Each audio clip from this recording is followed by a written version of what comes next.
Emiten jasa transportasi laut PT Transpower Marine Tbk terus mengoptimalkan kinerja tahun 2026 dengan sejumlah langkah, salah satunya ialah melalui penambahan jumlah armada.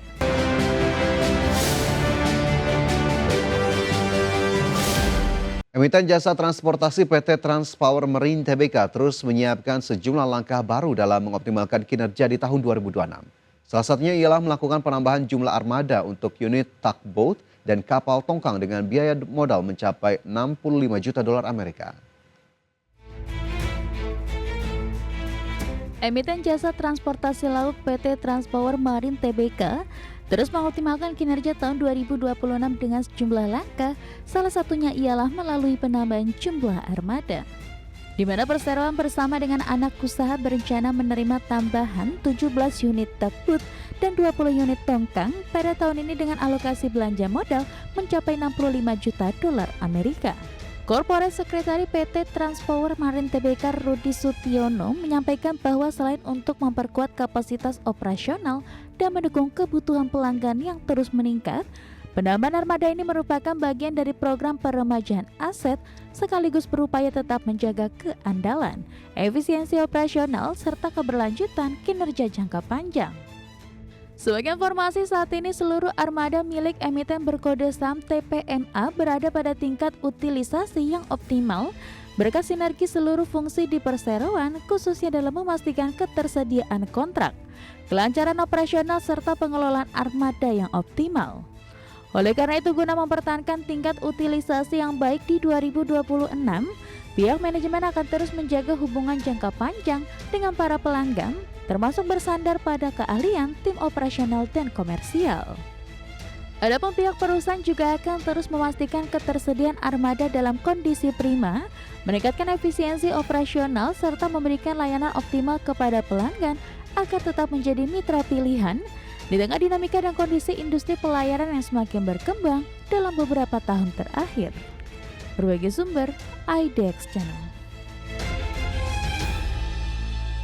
Menteri Keuangan Purbaya Yudi Sadewa menargetkan proyek gas abadi Blok Masela di Laut Arafura, Maluku Utara dapat mulai berproduksi pada tahun 2029. Proyek merupakan bagian dari proyek strategis nasional ini dijanjikan akan mendapat sejumlah kemudahan dari pemerintah lewat Satgas P2SP. Menteri Keuangan Purbaya Yudi Sadewa menargetkan proyek gas abadi Blok Masela di Laut Arafura, Maluku Utara dapat mulai berproduksi pada tahun 2029. Melalui Satgas P2SP, Purbaya memastikan pemerintah akan mempercepat realisasi PSN onshore LNG abadi Masela dengan menghilangkan berbagai hambatan dari sisi regulasi dan birokrasi internal pemerintah. Untuk memastikan kelancaran proyek, Kementerian Keuangan akan membentuk tim khusus yang bertugas mengawal percepatan Blok Masela, di mana operator proyek Inpex Corporation diminta melaporkan setiap kendala yang dihadapi. Purbaya menegaskan berbagai persoalan mulai dari perizinan investasi, impor, hingga aspek perindustrian akan diselesaikan secara terkoordinasi di dalam Satgas P2SP. Saya bilang ke mereka, ya udah kita set up tim di sini, di mana mereka bisa lapor itu secara reguler kapanpun. Nanti kita beresin di sini. Jadi saya akan melakukan mereka sebagai investor spesial, di mana kalau ada hambatan datanya ke sini, diberesinya di sini. Ini kan perwakilan pemerintah semua ya. Jadi kalau ada gangguan di hambatan di izin investasi, kita panggil Kementerian Investasi ke sini. Di perdagangan kita panggil impor dari sini. Di perindustrian kita panggil industrinya di sini. Lapangan abadi di Blok Masela merupakan lapangan gas laut dalam terbesar di Indonesia yang berada sekitar 160 km lepas pantai Pulau Yamdena. Diperkirakan, cadangan gas di blok tersebut mencapai 6,97 triliun kaki kubik. Dengan kontrak bagi hasil yang berlaku hingga 2055, berpotensi memproduksi 9,5 juta metrik ton LNG per tahun, 150 juta kaki kubik gas pipa per hari, serta kondenser sekitar 35.000 barel per hari. Jakarta, Raharjo Patmo, IDX Channel.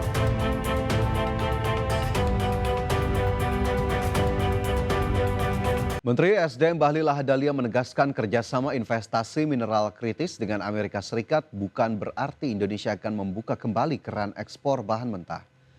Menurut Bahlil, pemerintah telah bersepakat untuk memfasilitasi pengusaha-pengusaha asal Amerika yang ingin berinvestasi di sektor mineral kritis seperti nikel, logam tanah jarang dan komoditas strategis lainnya. Namun seluruh proses investasi tetap harus menghormati dan mengikuti aturan yang berlaku di Indonesia. Bahlil menyebut pemerintah akan memberikan prioritas dukungan dalam rangka mempercepat eksekusi investasi, termasuk realisasi pembangunan smelter. Terkait konteks perolehan wilayah-wilayah pertambangan, Bahlil menegaskan pemerintah akan menawarkan sejumlah area kepada perusahaan Amerika yang berminat untuk masuk, kemudian memfasilitasi prosesnya sesuai mekanisme yang berlaku. Yang penting mereka bisa melakukan investasi. Jadi ada dua pola di sini. Yang pertama, mereka bisa masuk secara murni untuk eksplorasi, kemudian bisa melakukan produksi sendiri, atau bisa melakukan masuk dengan JV dengan perusahaan yang sudah existing. Itu satu. Yang kedua, begitu mereka sudah berproduksi, membangun industrinya, maka hak mereka untuk mengekspor ke Amerika. Itu kita memberikan ruang. Sama juga dengan negara-negara lain. Jadi equal treatment aja. Nggak ada sesuatu yang baru. Tetapi memang harus saya akui bahwa pemberian kepada mereka ini seperti Freeport saja. Freeport itu kan kita memberikan konsesi, mereka melakukan eksplorasi. Anda masih menyaksikan IDX First Session Closing. Pemirsa, emiten perbankan digital PT Alobank Indonesia Tbk sukses mencatatkan pertumbuhan laba bersih mencapai 23% senilai 574 miliar rupiah di sepanjang tahun 2025. Di mana kenaikan laba bersih ini ditopang oleh kenaikan pendapatan bunga dan komisi perseroan. Emiten perbankan digital PT Alobank Indonesia Tbk sukses mencatatkan laba bersih mencapai 574 miliar rupiah atau tumbuh 23% secara tahunan di sepanjang tahun 2025. Di mana kenaikan laba ini ditopang pertumbuhan pendapatan bunga dan komisi di tengah kondisi makroekonomi yang masih menantang. Sementara itu pendapatan operasional emiten berkode saham BBHI meningkat hingga 36% year on year menjadi 1,98 triliun rupiah. Dengan rincian pendapatan bunga bersih tumbuh 29% menjadi 1,44 triliun rupiah, sedangkan pendapatan berbasis biaya atau fee-based income juga melonjak 65% sebesar 543 miliar rupiah. Selain itu dari sisi intermediasi, kredit yang disalurkan perseroan tembus 9,14 triliun rupiah pada akhir 2025 atau tumbuh dari tahun sebelumnya dengan kontribusi segmen retail dan wholesale. Meski demikian, pertumbuhan kredit tersebut masih relatif terbatas jika dibandingkan lonjakan dana pihak ketiga perusahaan. Adapun untuk segi permodalan bank juga tergolong sangat tebal dengan rasio kecukupan modal mencapai 74% atau jauh di atas ketentuan minimal regulator, termasuk ekuitas yang naik tipis 3% menjadi 7,50 triliun rupiah terutama ditopang akumulasi laba. Dengan modal yang besar dan basis nasabah diklaim telah menembus 14 juta, tantangan berikutnya bagi Alobank adalah menjaga kualitas pertumbuhan di masa depan. Berbagai sumber, IDX Channel. Emiten konsumsi PT Sari Melati Kencana Tbk mendirikan anak usaha baru bernama PT Tradisi Baru Bakery atau PT TBBB pada tahun ini. Langkah pendirian usaha baru tersebut dilakukan sebagai bagian dari strategi diversifikasi bisnis perseroan. Corporate Sekretari PT Sari Melati Kencana Tbk, Andromeda Hermawan Tristanto menyampaikan bahwa pembentukan entitas baru ini merupakan langkah strategis perseroan dalam menjalankan kegiatan usaha serta keberlanjutan bisnis jangka panjang di bidang penyediaan akomodasi, penyediaan makan minum, serta perdagangan eceran roti dan kue. Sementara itu dalam struktur kepemilikan, emiten berkode saham PZZA akan menjadi pemegang saham mayoritas dengan porsi 55,5% senilai 8,325 miliar rupiah. Kemudian sisanya dimiliki oleh sejumlah entitas dan individu termasuk PT Jumi Sari Kenco sebesar 20%, PT Sri Boga Raturaya 10%, serta beberapa pemegang saham lainnya dengan porsi di bawah 3%.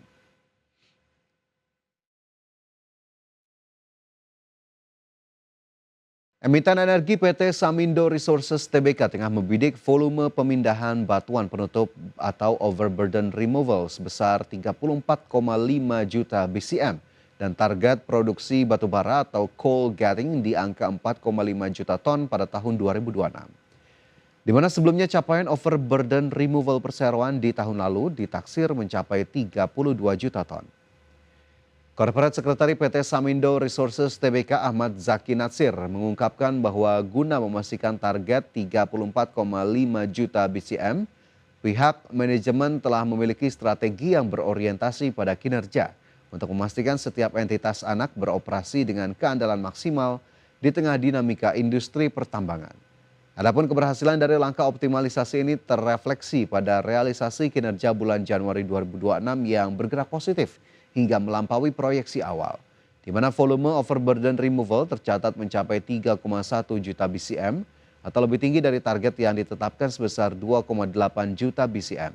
Sedangkan pada segmen coal getting, emiten berkode saham MYOH ini merealisasikan produksi sebesar 519.000 ton dari target awal 490.000 ton.